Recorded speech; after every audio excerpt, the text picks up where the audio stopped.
So you're there in Genesis chapter 38, and obviously we're continuing on our study through the book of Genesis. And Genesis 38, if you remember last week we were in Genesis 37, and we were talking about Joseph, and Joseph was sold into Egypt. And so this is kind of like a little interlude, so to speak, as far as talking about Judah before we get back to the story of Joseph. And so in Genesis chapter 38, we'll see later why this story is probably even brought up, because it has to do with how Pharaoh was brought in and where he came from, because actually he's one of the men that's in the genealogy of Jesus. So there's a reason why this chapter is here, and many other reasons actually too that I believe it's here for our edification. But in verse 1 there, we see that Judah marries a wife, and he has 3 sons with this woman. And so in verse 1 there it says, "And it came to pass at that time that Judah went down from his brethren and turned into a certain Adullamite whose name was Hira.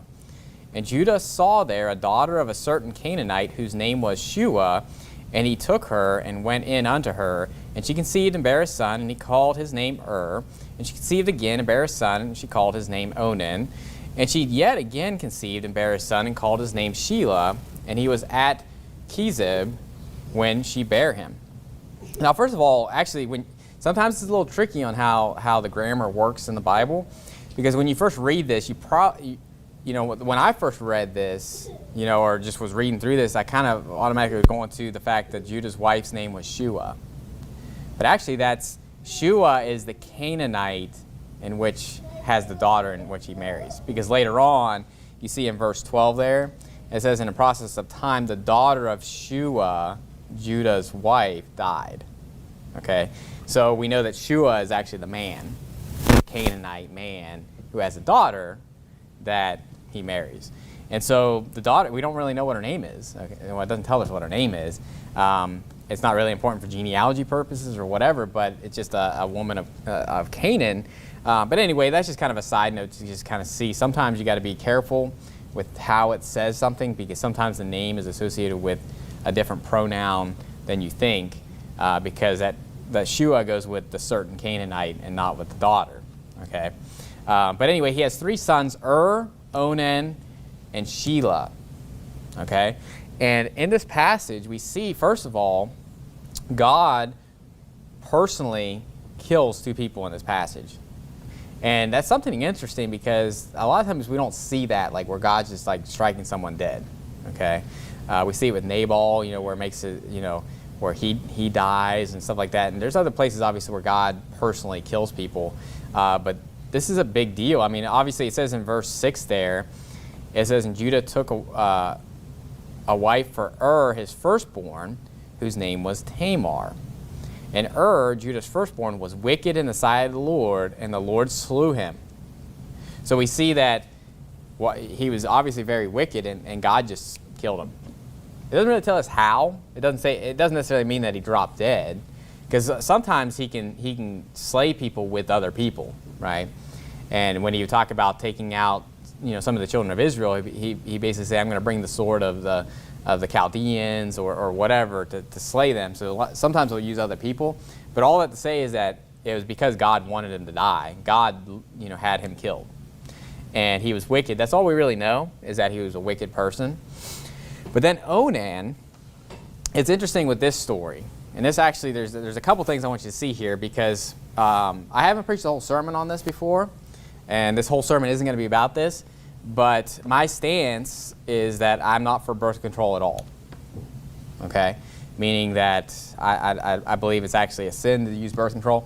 And here's one of the big reasons, because actually this is probably the only place in the Bible that something as far as a birth control type of mechanism is used here, as far as and it's not a good thing. Okay, because obviously God kills Onan because of this. Now I'll say this, when it comes to birth control, a lot of times birth control, especially when it's dealing with birth control that women take, it causes silent abortions. Now, this comes down to, where do you think that life starts? Okay, I believe life starts at conception. Most birth control pills and most birth control in general that women take, it doesn't stop conception necessarily. It causes and I'm not going to get too intricate with the biology of it, but it basically causes where the fertilized egg would implant, it causes that to be very, what they would call a harsh environment, to where it won't implant. And so that to me would be a silent abortion. Basically the child's conceived, but then it doesn't implant. Therefore, the baby's not going to live, and it's not going to grow. And so that being said, I'm against all those types of birth control. Not to mention it messes with women's hormones. It messes with a lot of different things. And I know some women that take this not even because they're being promiscuous, but because of other reasons, okay? And again, this isn't a whole biology lesson on like birth control and all that stuff, but all that to say is that this is the one case, and show me another case in the Bible besides where they sacrifice their children. Obviously that would be a birth control, murdering obviously your children. But besides that, I don't see anything else in the Bible that either highlights or condemns birth control, and this is the only case that it would be. And so what happens here in verse, and the Bible uses, here's the thing, you got to remember this too. The words of the Lord are pure words, and they're wholesome words, okay? And so the Bible's very wholesome here, and it's going to be something to where kids that are young probably won't even know what this is talking about, okay? And so we as adults know what this is talking about, okay? So I'm not going to elaborate on it. And it says in Onan, notice what it says. It says in verse 8, "And Judah said unto Onan, Go in unto thy brother's wife, and marry her, and raise up seed to thy brother. And Onan knew that the seed should not be his, and it came to pass, when he went in unto his brother's wife, that he spilled it on the ground, lest that he should give seed to his brother. And the thing which he did displeased the Lord, wherefore he slew him also." So God killed him for this. So it's a big deal. Obviously, it's not something we should take lightly. And you say, well, it's because he didn't want to raise up seed to his brother. He was just being greedy, and he didn't want, the child to be named after his brother instead of him, and all this stuff. Listen, birth control is always greedy. When it comes to married couples that don't want to have children, it's always for a greedy reason. And obviously there's cases where women could be in danger and all that stuff, but that's a small group when the woman has problems and there's medical reasons and all that stuff. And obviously that I'm not saying just be dumb with that, okay? But what I'm saying with this is that God is the one that opens and closes the womb. The only case where birth control is even mentioned, obviously it doesn't say birth control, but we know that that's what's being done here, is a type of birth control. God kills them for it. Okay, so from what I see from the scriptures, I see no reason for birth control. Okay, and you say, well, the woman's life can be risked. Listen, we can always be in risk for everything. When it comes to our health or anything like that, we need to trust in the Lord. When it comes to pregnancy, when it comes to anything in our lives, when it comes to that. And so I believe that God will protect through that. I believe God will help women through that if that were the case. And so I'm sympathetic to that cause. But what people usually do with that is they take the marginal case and they say, okay, well, this marginal case over here where a woman's probably going to die if she has a baby, and they take that to apply to the rest of the spectrum. They do this with abortion. Every time there's someone that's for abortion and they're trying to prove the point, what do they say? Well, what about incest and rape? Right? They use this marginal case and they say, well, in that case, then they should be able to do it. And all they're doing is taking this very small percentage, and by the way, that's a very small percentage of abortions is due to incest and rape. And they'll take that to justify the murder of all babies. Okay? How about you kill the person that committed incest and the rapist and let the baby live, and if you don't want the baby, then put the baby up for adoption. And so it's the same kind of logic. Okay? You can't use the marginal case to justify the majority. Okay? And so all that to be said is that we need to realize that children are an heritage of the Lord. And go to Psalm 127. And here's the thing. When it comes to the greedy reason, you know what it is? A lack of faith in God that'll provide for you. it could be very well a greedy reason, saying, I'm living up at this high level of means, and I don't want to bring that down so I can provide for children. But it could also just be the fact that you're like, I don't think I can live, I don't think I can survive. Listen, people have been having children for millennia now, and they've gotten by. And here's the thing, you may not be able to get that nice boat or that nice car or that nice house, but it can be done, okay?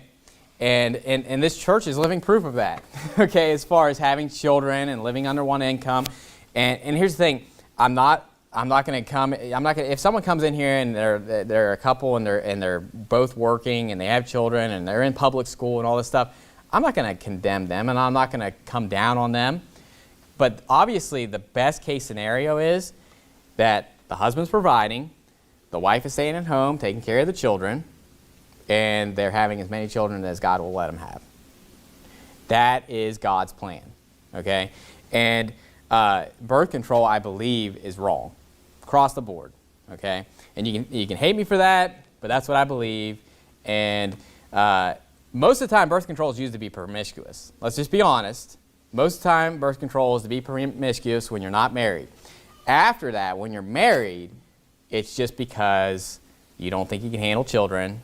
It's usually a financial reason, and sometimes it's even a selfish reason, like, oh, we want to just be able to have each other, and we don't want that responsibility right now, okay? And so that's something to think about, and especially if you're going into marriage. And we have younger people here and stuff like that aren't married.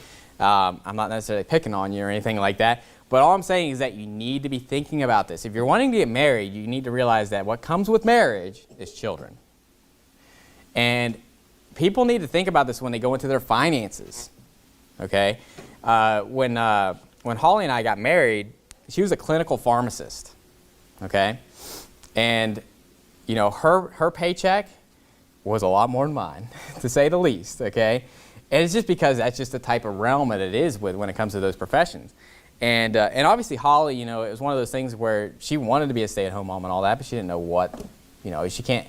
That's why, obviously the perfect role, and with my children, I'm gonna take care of them until someone takes over the payment, so to speak, right? And that she can marry somebody and all that stuff. But when in the real world, a lot of women don't have that opportunity, and they just have to do what they have to do, right? And all that being said is that we could have just got married and we could have just been living the high life. Get a new truck every year. No, it wouldn't be that crazy. But all I'm saying is that we could have lived the high life. But when we got married, we knew, hey, we want to have children immediately, and we can't do that. We can't live off both these incomes and then expect to do that when we have children. And people do this all the time. All the time.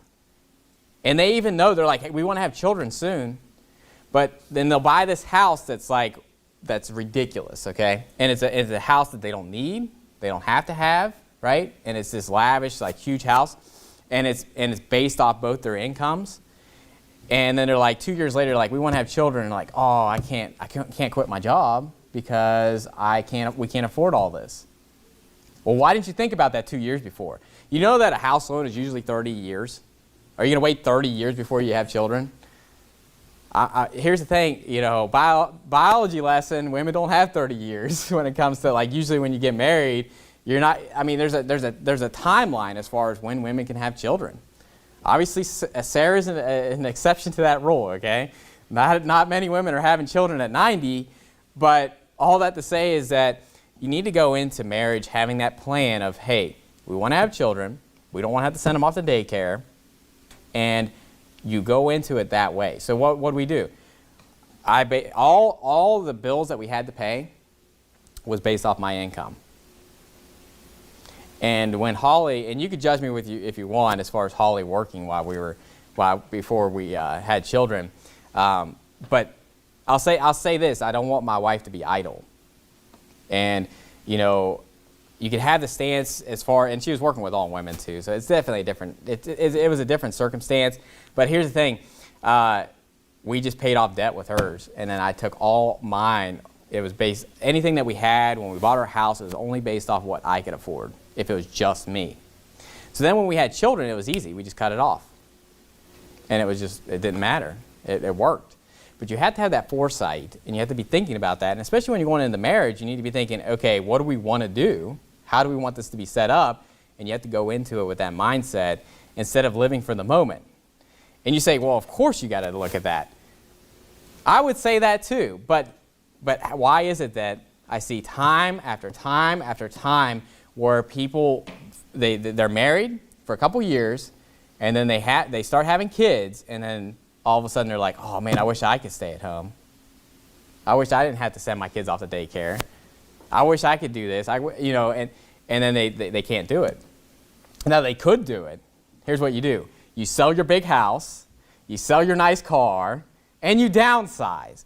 See, even if you're in that position, you can get out of it. You just have to get rid of the nice things. But it's better to just not have the nice things to begin with, right? And be like, oh, we're taking this big cut. And instead, just going into it like, hey, we have what we have, and we're just going forward, right? And so this isn't a whole sermon on that, but all I'm saying with this is that I'm against birth control. And birth control is usually always for selfish reasons. And so you can say, well, it wasn't because of that. It's because he wanted to raise up seed unto it. He didn't want to raise up seed to his brother. It could very well be that's the reason he killed him. But let me ask you a question. Do you want to be like Onan? Is that a Bible character you want to be like, yeah, I'm modeling my married life after Onan? No, I don't think so. I don't want to take that chance. But here's the thing. There is another thing to think about. In Psalm 127, it says, except the Lord build the house, they labor in vain to build it. Very famous passage. But it says in verse 3, lo, children are an heritage of the Lord, and the fruit of the womb is his reward. As arrows are in the hand of a mighty man, so are children of the youth. Happy is the man that hath his quiver full of them. They shall not be ashamed, but they shall speak with the enemies in the gate. Children are first of all, the reward. It's a reward. And you know what? Children also show that you have a good relationship with your spouse. Because it takes two to have children, okay? And, you know, children are going to eventually be, it's the best investment you'll ever make. The best investment you'll ever make. And, you know, you think about people that, I just saw this article where this woman who's like this, I don't know, she was like a celebrity or something. She was some kind of celebrity. Obviously, they were talking about her. But she was talking about how at 60, her mom was a lot happier than she is because she had children. And this woman that was 60 now, she was told, you know, don't have children, you know, just worry about being fit and all this other stuff and living the good life. And she was basically talking about how much happier her mother was at 60 than she is because she has nothing now. You don't have any children. And you think about it when you get older too. I mean, who's going to take care of you when you get older and you can't provide, you can't take care of yourself and all this other stuff. And so that investment is priceless. And here's the thing, it's been fun raising our children. They're little right now. They're definitely not taking care of me. I'm taking care of them. But there's never been a time where I'm just like, man, I wish I wouldn't have children. No, my children are worth more than anything I could ever buy. And I wish people could see that. And a lot of times, I think people realize that when it's too late. Like that woman that's 60 years old, obviously she's not going to be having children now. But it's too late. And so, and here's the thing, people are like, well, I'll wait like 10 years. We'll get married, I'll wait 10 years, we'll get all the stuff together and all that. And they'll wait a really long time. Well, you're taking a big chance that you're going to get pregnant. Do you know that a lot of people struggle with that? People I know, friends I have, that struggle with having children. And it took them years. I mean, think of Isaac. 20 years. He was 40 when he got married, 60 when he had Jacob and Esau. And so you never know how long it's going to take. And so you may be passing up the only 10 years that you could even have children. You don't even know it. And they're also playing God, because God's the one that opens and closes the womb. And think about this too. What was the first command that God gave to man and woman? And is that right? Man and, yeah. Adam and Eve. What was the first commandment that he gave to Adam and Eve? Well, go to Genesis chapter 1. Genesis chapter 1.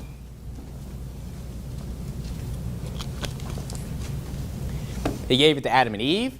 Then he gave it to Noah and his sons. He says it to Isaac and Jacob, and he's saying it throughout the line. And you know what that shows me is that this isn't just the commandment for Adam and Eve. And this isn't just the commandment for Noah. This is a commandment that is given to married couples throughout all time. And in Genesis chapter 1, famous passage where it says in verse 26, and God said, let us make man in our image and in our likeness. But notice verse 28. It says, and God blessed them, and God said unto them, be fruitful and multiply and replenish the earth and subdue it, and have dominion over the fish of the sea and over the fowl of the air and over every living thing that moveth upon the earth. The first commandment that he gives to Adam and Eve is what? Be fruitful and multiply and replenish the earth. And you say, well, why does it say replenish? Is that because there was like some pre-Adamite civilization and, in the gap between Genesis 1:1 and 1:2, and he's basically saying, all those people died, now we got to replenish the earth? You're like, what in the world are you talking? Yeah, exactly. I don't know. That's what people believe, okay? The reason it says replenish, first of all, words can change, by the way, and sometimes replenish. I think there's an old dictionary that says replenish just means to fill. But think about this. You know what that means? Is that this is something that has to keep going on. It's like it's a continual or perpetual commandment. Does that make sense? If he would have just said plenish the earth, we would say, well, it's already plenished. But why are we replenishing the earth? Because people are living and dying, living and dying, living and dying, living and dying. And so you got to constantly be replenishing the earth. And nowadays, people are only having like 1.2 kids. I don't know what it is. It's something like that. It always makes me laugh when they give you the decimal, right? But I think it's like 2 kids, somewhere around there, 2 kids average for American families. And what you got to realize is that's multiplying, I guess, if you have 2 kids. And here's the thing, some people can't have any kids, okay? And I'm not against you, and I'm not against anybody that can't have kids. And some people are only going to have 1, and that's it. That's fine. Praise the Lord. Whatever God will allow you to have. But most people can have more than that. And when he says multiply, you're dealing with multiplication and not addition. And 2 kids would be multiplying by 1. Okay? You basically just multiplied yourselves by 1 because there's 2 of you, and then there's another 2 of you, right?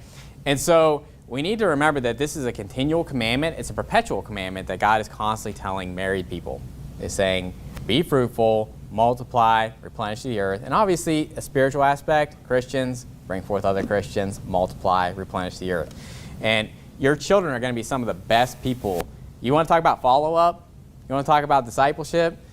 Your children are going to be the best disciples you're going to ever have because they're with you all the time. They're forced to listen to you, okay? You're feeding them, right? You're taking care of them. And so take that as an opportunity. Let those be the children that you bring up spiritually and physically. And so I just wanted to park it there for a second on birth control, okay?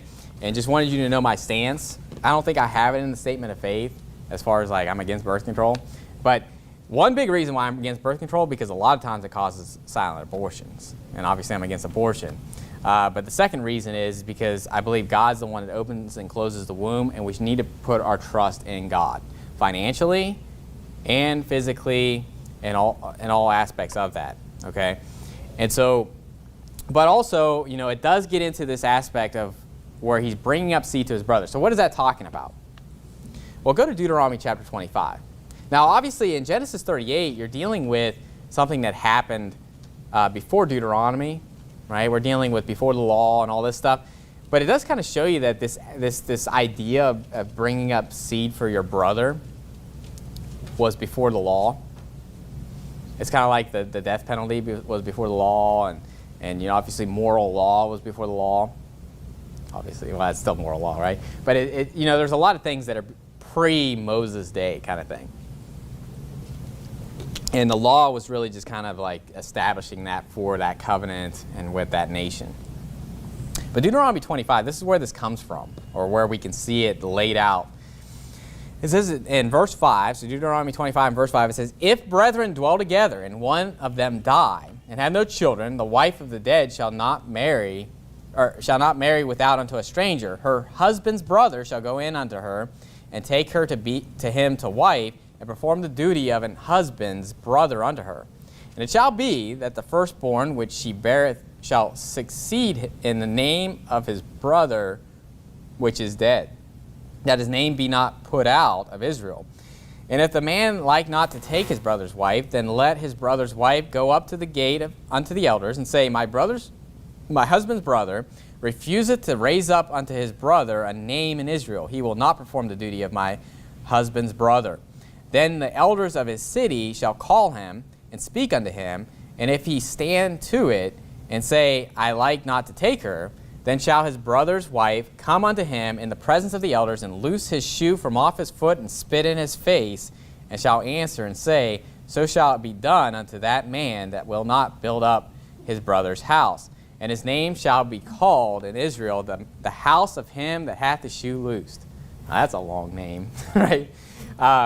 So this is definitely interesting, like taking off his shoe and spitting in his face, okay? Now, first of all, I want you to see here is that, notice the first line there. It says, if brethren dwell together. So I don't believe this is, a duty of just a brother that's off in the distance in a far country somewhere. Okay? I think it's a specific, brother. And this could also mean, brethren, and not necessarily talking about brother, like my brother. But I have cousins that would be brethren, right? You have close kin. And you probably heard this phrase, the kinsman redeemer. The kinsman redeemer. Well, that comes from Ruth and Boaz, okay? Because this is where it's stated in Deuteronomy. And then in the book of Ruth, go to Ruth chapter 4. This is where a case of it actually happening, okay? And so, now I'll say this. I don't believe this is saying that, let's say, my brother dies, that, like my younger brother Justin, is married and has a wife, and if he died, then I need to take her to wife right now, okay? Obviously, when it's talking about a brother, like taking her to wife, he's not married, okay? And so you got to understand that obviously it's known that would be the case, that he's not taking another wife unto himself. But it's more like the Onan, Shelah example, right? Where took a wife and then Onan, and you probably remember this story when it talks about the Pharisees that brought that problem up to Jesus and said, there were 7 brethren, and the one married the wife, and then he died, and then he married the wife, and they never had any children. And the whole point was to say, like, whose wife shall she be in the resurrection? And he's like, you do greatly err not knowing the Scriptures, because what he's saying is that no one is married in the resurrection. It's till death do us part, okay, in marriage. It's not till forever in eternity. And so that's why if your spouse dies, you're free to marry whomever you will, only in the Lord. So it's something that happens, it's just in your lifetime. But in Ruth chapter 4, just to get some context here, it says, and most of you know the story of Ruth, and obviously Boaz ends up marrying Ruth, but he's wanting to redeem her. He's wanting to basically do his duty, but he knows that there's someone closer in kinsman, so it's like who's ever closer, right? Because none of these are brothers to Ruth's dead husband. And so it's who's ever closer in kinship, right? In verse 1 in there, it says, then went Boaz up to the gate, and sat him down there, and behold, the kinsman of whom Boaz spake came by, unto whom he said, ho, such a one, turn aside, sit down here. He turned aside and sat down. And he took 10 men of the elders of the city, and said, sit ye down here. And they sat down, and he said unto the kinsman, Naomi, that is come again out of the country of Moab, selleth a parcel of land, which was our brother Elimelech's. And I thought to advertise thee, saying, buy it before the inhabitants, and before the elders of my people. If thou wilt redeem it, redeem it. But if thou wilt not redeem it, then tell me, that I may know, for there is none to redeem it beside thee, and I am after thee. And he said, I will redeem it. Then said Boaz, what day thou buyest the field of the hand of Naomi, thou must buy it also of Ruth the Moabitess, the wife of the dead, to raise up the name of the dead upon his inheritance. And the kinsman said, I cannot redeem it for myself, lest I mar mine own inheritance. Redeem thou my right to thyself, for I cannot redeem it. Now this was the manner in former time in Israel concerning redeeming and concerning changing. For to confirm all things, a man plucked off his shoe and gave it to his neighbor, and this was a testimony in Israel. Therefore the kinsman said unto Boaz, Buy it for thee. So he drew off his shoe, and Boaz said unto the elders and unto all the people, Ye are witnesses this day that I have bought all that was Elimelech's, and all that was Chilion's and Mahlon's, of the hand of Naomi. Moreover, Ruth the Moabitess, the wife of Mahlon, have I purchased to be my wife, to raise up the name of the dead upon his inheritance, that the name of the dead be not cut off from among his brethren, from the gate of his place. Ye are witnesses this day.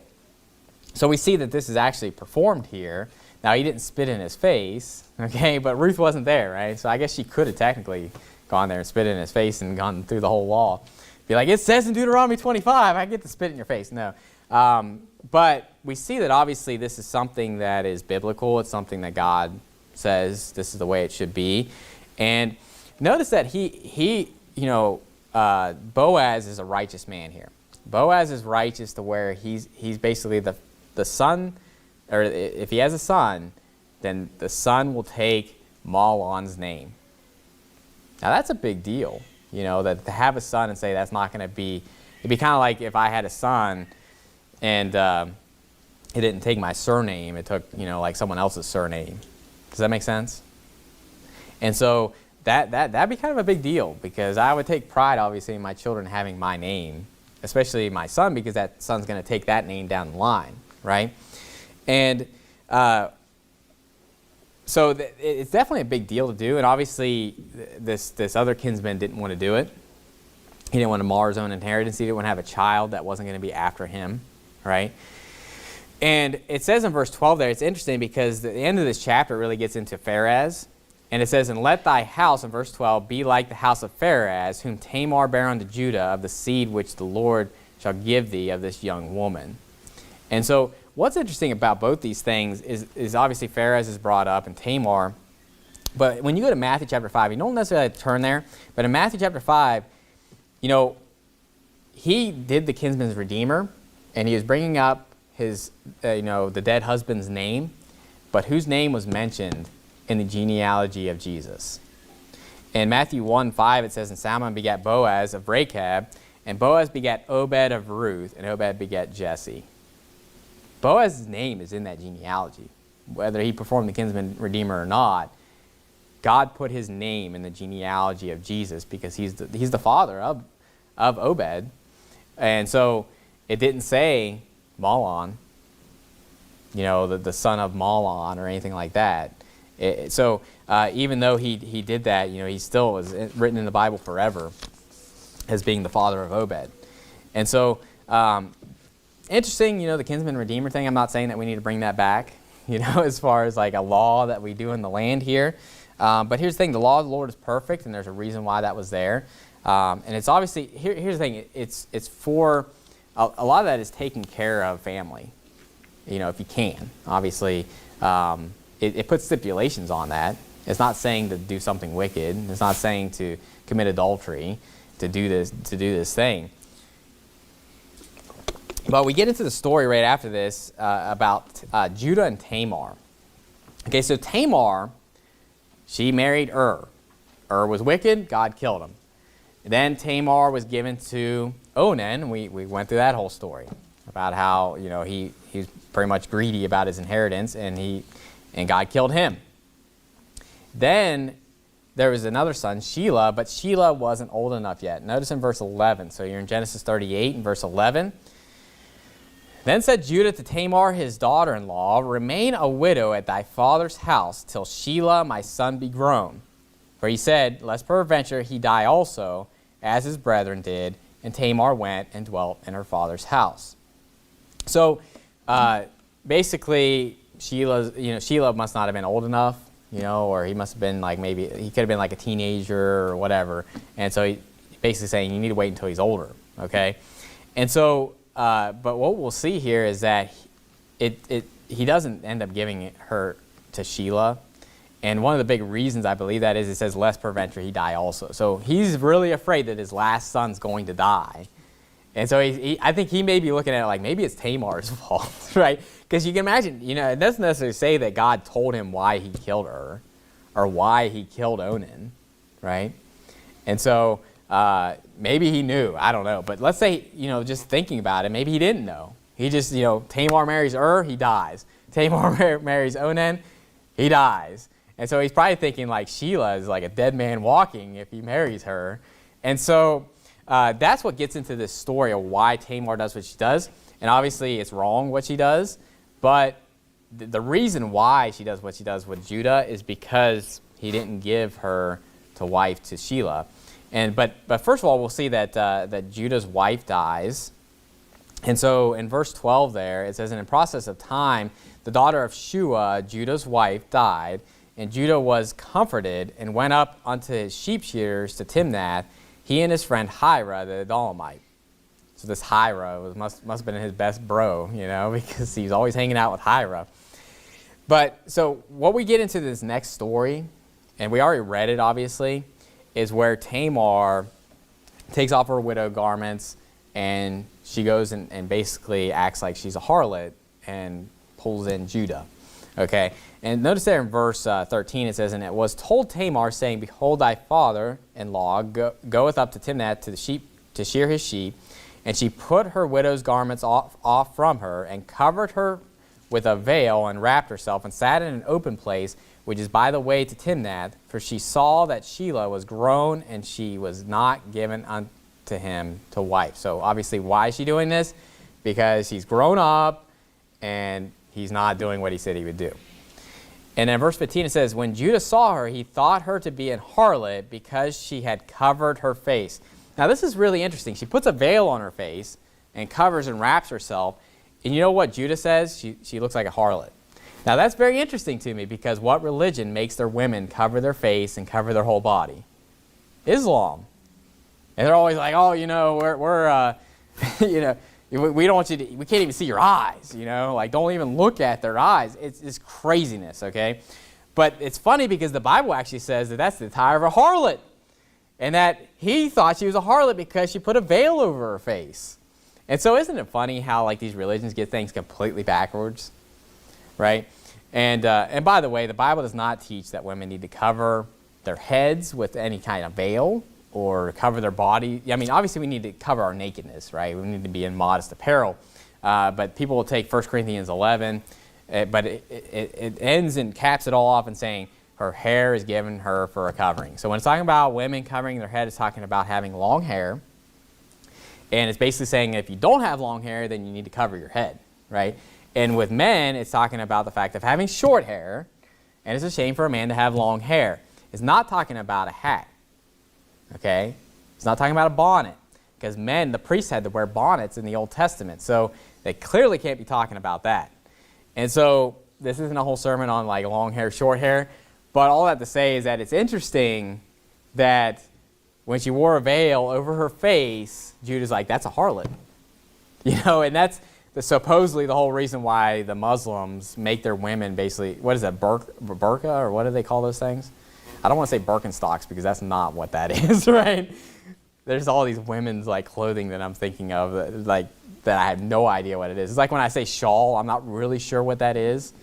Is that like the half sweater thing where you put it through your arms but it doesn't go down the rest of the way? Or is that just the thing that goes over top of you? Anyway, so there's like all these women's clothing, and I'm always saying the wrong thing. But not Birkenstocks, a burqa, right? So anyway, it's interesting though that the Bible states that, and Islam gets it completely backwards. And most religions get the Bible backwards. It's interesting how that happens. And it's not just wrong, it's not just different, it's completely opposite. Evolution's like that. Evolution gets the creation story and completely flips it upside down. And so we went through that. That's a whole other sermon for another day. So anyway, so she puts this on her face, and then Judah, obviously, they're both in sin here, okay? Neither one of them are doing what they should be doing, right? This is not the way for her to get what she wants. And obviously, what in the world is he doing going in unto a harlot, okay? So obviously in verse 16 it says, and he turned unto her by the way and said, go to, I pray thee, let me come in unto thee. For he knew not that she was his daughter-in-law. And she said, what wilt thou give me that thou mayest come in unto me? Now, this is interesting because basically she's getting paid, okay? So this is what a harlot gets, a prostitute gets paid, and but she doesn't just take like the, like he'll pay him later kind of thing, because obviously he didn't have a kid with him, he didn't have something to pay her with, and so she takes this pledge of him. This is very smart, because she knows, that I mean, it's like she was very intelligent to do this because of what happens next, because he's saying, what pledge shall I give thee? Verse 18, and she said, thy signet and thy bracelets and thy staff that is in thine hand. And he gave it her and came in unto her, and she conceived by him. Now, this is going to be very important later, because it talks about, he comes back and she's not there. Okay, so basically, and when he comes back, he's like, "Where's the harlot?" And they're like, "There's no harlot here," And it's like, "But did I see a ghost? What happened?" So basically, it's obvious that something's gone awry here. But he's basically he brings it, and he's just like, take it to her. I don't know if he just let the kid go run around, and obviously we're talking about a goat, like a young goat or whatever. And so not a real person. He didn't sell his child, okay? And so I don't know if he just let it go and just said, let it go to her, kind of thing, and so that he'd be blameless from the pledge. But this next part is like the thug life of the Bible, in my opinion. You ever read those things where you're just like, it's a mic drop, Because what happens next, every time I read this, I'm like, bam, she got him. Like it's one of those things, like they're both in sin, they're both wrong, but she really just got him pinned. Because in verse 24, and the reason why I'm hitting this, because the hypocrisy of Judah. And men, a lot of times there's this double standard. Obviously, I'm talking to Christians that, we know that fornication is wrong, right? But in the world, men, it's like this bragging rights to be a whoremonger, and women, it's, they're a whore, they're a harlot. Now, you're a whoremonger, men, if you sleep around with people, and there's this double standard out there where we look down on women, which we should, but we need to look down on the men just as much, okay? And this is where I love this, because it really puts Judah in his place, because he needs to be put in his place, okay? And so in Genesis 38, verse 24, it says, and it came to pass after 3 months about 3 months after. Now, why would this be the case? Why would they know? Well, you start showing at 3 months. So obviously, we know why they know that she committed fornication. But it says that it was told Judah, saying, Tamar thy daughter-in-law hath played the harlot, and also, behold, she is with child by whoredom. And Judah said, bring her forth and let her be burnt. Now, the hypocrisy in that, because 3 months earlier, he just slept with a harlot.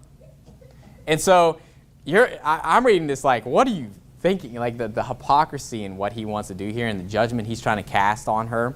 Now, here's the thing. Fornication, first of all, fornication is never given the death penalty, except for in cases where it's like really wicked, like incest type stuff. And so I think he's going a little extreme here. Now, it talks about it taking your daughter-in-law, and you be put to death for that. It talks about it in Leviticus, but I believe it's talking about it when your son's still married to him, okay? And so I think that's kind of the case of when you be put to death. But this is still wrong, right? It's fornication either way you look at it. But this is the mic drop. This is the thug life of the Bible right here. Notice what happens in verse 25. When she was brought forth, she sent to her father-in-law saying, she sent to her father-in-law saying, by the man whose these are, am I with child? And she said, discern, I pray thee, whose are these? The signet, and bracelets, and staff. I mean, mic drop right there. Basically, like, you're wanting me to be burnt? Whose are these? Because that's whose child it is. And it's just like, bam, you're the one that did it. And so they're both in sin, but what we need to realize is we need to not be hypocrites in our judgment. And Judah was a huge hypocrite here. Because, did he say after this, well, let us both be burnt, No, but he does acknowledge this. Notice in verse 26 it says, and Judah acknowledged them and said, she hath been more righteous than I. Now he is coming to his senses, and realizing, taking ownership for the sin that he did. Because that I gave her not Shelah, my son, and he knew her again no more. So he didn't, go into her anymore. Okay, so he didn't like take her to wife and all that stuff. Now, this is a true case where the Matthew 7, now, a lot of times, we really have to be we're on the offense, or we're really trying to get away from certain passages, I guess, or people are trying to say to us. But this is really where the judge not lest ye be judged, it comes into play, or that ye be not judged. This is where this comes into play because it's talking about hypocrisy. Go to Matthew chapter 7. Matthew chapter 7. So Matthew chapter 7, and what people usually do is they read that one verse and then they run away. It's like, judge not, that you be not judged, and then they just hightail it out of there like they won the argument or something like that. But we're going to read the whole passage because what this is dealing with is exactly what Judah did. Exactly what Judah did. In verse 1 there, it says, judge not that ye be not judged, for with what judgment ye judge, ye shall be judged, and with what measure ye mete, it shall be measured to you again. And why beholdest thou the mote that is in thy brother's eye, but considerest not the beam that is in thine own eye? Or how wilt thou say to thy brother, let me pull out the mote out of thine eye, and behold, a beam is in thine own eye? Thou hypocrite, first cast out the beam out of thine own eye, and then shalt thou see clearly to cast out the mote out of thy brother's eye. So is it saying never cast out the mote out of someone's eye? No, it's not saying never do it, but it's saying that if you have a beam in your own eye, then don't go up to somebody that has something smaller than you, right? It's kind of like if you had a real big problem. Let's say a big example here. Let's say you're an alcoholic, right? You're an alcoholic, and then someone's over there like sipping on a beer and like social drinking or whatever, and then you went up to him and be like, "What are you doing? You're wicked. Don't you know the Bible says like that you shouldn't even look at it?" Do you see how foolish that is? And so it's the same thing with this, because he just did what he's accusing her of. See if I make it through this sermon. It's like every sermon, man. I'm like dying up here. But it's the same exact thing. And if you know this too, when when the Bible talks about like accusations and stuff like that, if you give a false accusation, if I give a false accusation on somebody and the penalty is death, I get the death penalty. You get whatever's whatever judgment you're meting out, that's going to come back to you.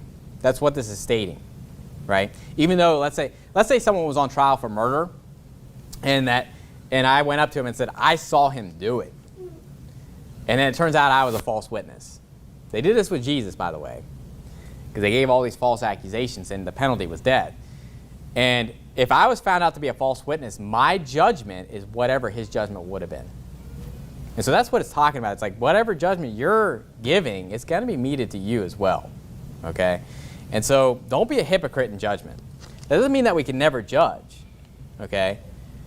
But that would be like, this is a prime example, and this seems to be happening a lot. Pastors that get divorces and commit adultery get up the next Sunday and talk about marriage. I mean, how wicked and hypocritical is that?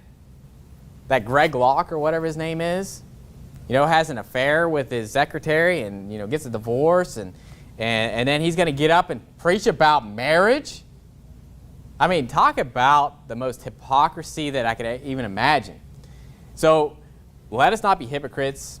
And, if you're going to judge and you're going to call condemnation down on somebody, you best not be guilty of it. and I'm obviously talking about big sins, right? Because obviously a drunkard, fornication, those are big sins that people can get kicked out of church. I'm not saying just because, it doesn't mean I can't preach on lying, okay? I've told a lie before, okay? We've all told lies. All liars have the part in the lake which burns with fire and brimstone. We give that as an example of like everybody sins, right? But what we're talking about is like big, major sins. And don't like scowl my sermons or anything like that. But mark this down. A lot of times when you don't hear a subject from the preacher, they may be struggling with it. Okay? Now I got to look at all my sermons and make sure I got everything covered, right? You'd be like, well, he didn't preach on that. I wonder if Pastor Robinson has a problem in that area, right? So I'm trying to preach it all, okay? So I'm trying. I got a list, okay? But but all that to say is that sometimes, when a preacher doesn't preach on something, it's because they're guilty of it. And so sometimes the preacher forgets, okay? So, you got to give him a break sometimes. Don't just scour his sermons and be like, well, he hasn't preached on that in a while. I wonder what's going on. So some things are more pertinent, I guess, as far as what's relevant, okay? But the last thing here, and we'll be done, is dealing with the fact that she does conceive, and she ends up having twins. And so in Genesis chapter 38, we see the birth of Pharez and Zerah. And so I'm going to read this real quick. In verse 27 it says, "And it came to pass, in the time of her travail, that, behold, twins were in her womb. And it came to pass, when she travailed, that the one put out his hand, and the midwife took and bound upon his hand a scarlet thread, saying, This came out first. And it came to pass, as he drew back his hand, that, behold, his brother came out. And she said, How hast thou brought forth? This breach be upon thee. Therefore his name was called Pharez. And afterward came out his brother, that had the scarlet thread upon his hand, and his name was called Zerah." So this is obviously in the genealogy, Matthew chapter 1. Again, it talks about, it says, "And Judas begat Pharez and Zerah of Tamar." So that's in the genealogy of Jesus. So why is this whole chapter here? Well, there's obviously things that we can learn from it, and things that are in the Bible for a reason, obviously. But also, I think one of the major reasons is to see where Pharez came from. Because it's kind of an odd story. It's not like he had a wife and then she had Pharez kind of thing. This is obviously a little more of an intricate story of how Pharez came to be. But I want to show you something. This is the last thing I'm going to show you here. Is the name Pharez. What does it mean? Okay, and Pharez means, if you look at verse 29 there, it says, "This breach be upon thee, therefore his name is called Pharez." And I want to show you something, because there's a passage in Daniel chapter 5 that may have made you wonder about something. Go to Daniel chapter 5. Daniel chapter 5. David probably already knows this, because when I was in Sunday school, I went down this rabbit trail with him. And I remember I think his parents were asking me, like, "What did you learn today?" And it was like something that had nothing to do with the lesson. Like, talk about the rabbit trail. And I was teaching on this. And sometimes when I would do those the Sunday school things, I was like reading through something, I found something interesting. I'm just like, this has nothing to do with the sermon, but I just want to show you this kind of thing. But anyway, so we saw Pharez means to break forth. It says, "How hast thou broken forth," or to breach, right? And that's the same thing, right? If you think of a breach in a dam, what is it doing? It's breaking forth, right? A breach in something. But in Daniel chapter 5 and verse 25, and you probably noticed this before, but in verse 25, this is obviously the famous writing on the wall. You've seen the writing on the wall. And this is where Belshazzar, the king, sees this writing. He's scared, and Daniel comes to interpret it. And in verse 25 it says, "And this is the writing that was written, Mene, Mene, Tekel, Upharsin. This is the interpretation of the thing. Mene, God hath numbered thy kingdom and finished it. Tekel, thou art weighed in the balances and art found wanting. Perez, thy kingdom is divided and given to the Medes and Persians." Now, do you notice something there that's interesting? So the writing on the wall says, "Mene, Mene, Tekel, Upharsin." When he goes to explain what those words mean, do you notice that Upharsin and Perez are different words? Like, it's obviously a little different there. And so what this comes down to is they're the same word, but it's the same word and it means the same thing. It's just said differently. And I want to show you another place, because we saw that Pharez means what? Breach, broken forth. Go to 2 Samuel chapter 6. 2 Samuel chapter 6. This is when Uzzah, if you remember, Uzzah touched the ark, and they put it on a cart, which they're not supposed to do.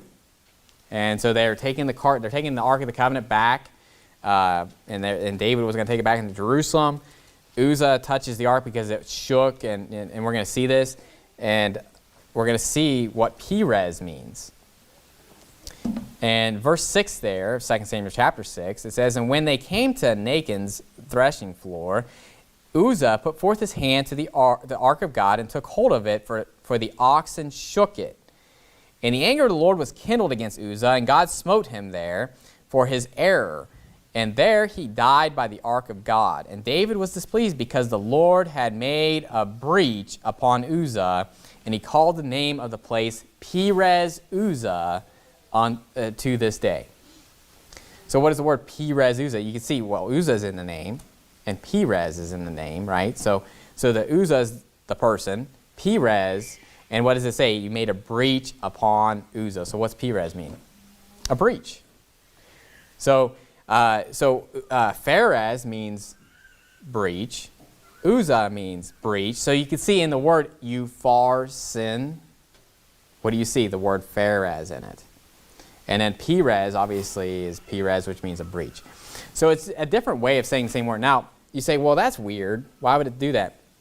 Well, if you know anything about languages as far as like even Spanish, but I've been studying Greek and stuff like that, and verbs in other languages, it actually helps things a little bit because in our language, things have to be in a certain order in order to like know what the verb goes to and what subject it goes to and all that, right?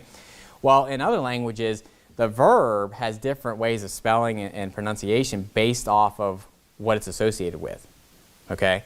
And so, like, and when we think of a word, you know, like when you look it up in a dictionary, it's called the infinitive form of the word, right? It's like to have, or, you know, it's like an infinitive form of it.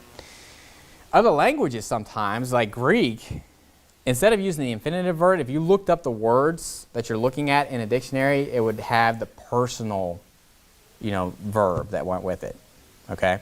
I'll give you an example, okay? The word for have in Greek is echo. And that's for personal, like I have, right? So it doesn't say to have, it says I have. If I were going to say we have, it would be echo me. Do you see how it's different though? And there's ehi. Like all those are different. It's all the same word though. It all means have, but it means he has or you have. Even in Spanish, do you know there's two different ways to say you? Tu and ustedes or usted. So don't get mixed up on that. You know, don't go to Daniel like, oh, there's a mistake in the Bible. No, think about this. If you're saying mene tekel upharsin, he's saying that the kingdom, which is a place or, you know, a thing, it has a breach in it or it's divided.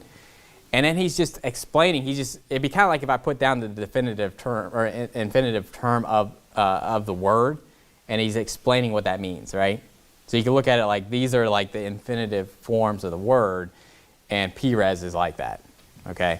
And so that has nothing to really do with Pharez, okay? Besides the fact that a lot of times in the Bible we'll see definitions for names, and you'll see a name as far as like Jerubbaal means plead for Baal, you know, and you think of Salem means peace, and Melchizedek means righteousness, and it'll define these terms. So when you look at Jerusalem, you can see what's in that word, peace. And so there's certain things like that. And so when you go to like Daniel 5 and you see like it says upharsin here and Perez here, is that a mistake? No, it's the same word. It means the same thing. It's just maybe used in a different format, and especially in other languages. Our language isn't like that, right? If I say have, it doesn't matter if I say I have, you have, she has, they have. It's all the same. But in most languages, it's not like that. Most languages, it's different. The verb changes. And even in how you use the word in a sentence, whether it's the subject or whether it's the object. Like in Greek, there's like the nominative and the accusative case. And the same noun could have different ways of saying it. Okay? And you're like, I don't care. But all I'm saying with that is that it's not that out of the ordinary to see that in Daniel chapter 5. And when I see passages like this, when it names somebody Pharez and it means breach, and then I see Perez Uzzah and it means breach, I'm like, it comes together, right? And then you look at upharsin and you look at Perez and you're like, oh, it's the same word. It's just used a different way. So anyway, that's Genesis chapter 38. Definitely some interesting stuff in there. And, you know, obviously taking a little detour off of Joseph, we got into the fact that he was sold. So it's kind of like this cliffhanger. He was sold into Egypt. And they're like, oh, well, let's go into Judah a little bit. You're like, wait a minute, I want to know what happened to him, right? So when we get into Genesis chapter 39, we're going to be getting into Joseph's situation and his story where God is with him. So there's a lot to get into with Joseph. But let's end with a word of prayer. Dear Heavenly Father, Lord, we thank you for this evening and pray that you'd be with us throughout the rest of this week. And Lord, we thank you for everything that you give us. And Lord, thank you for your word. And Lord, just so many things that we can learn in it. And Lord, just so many little nuggets of truth that we can find. And Lord, just pray that you'd be with us for the rest of the evening and throughout the rest of the week. And Lord, we love you and pray else in Jesus Christ's name. Amen.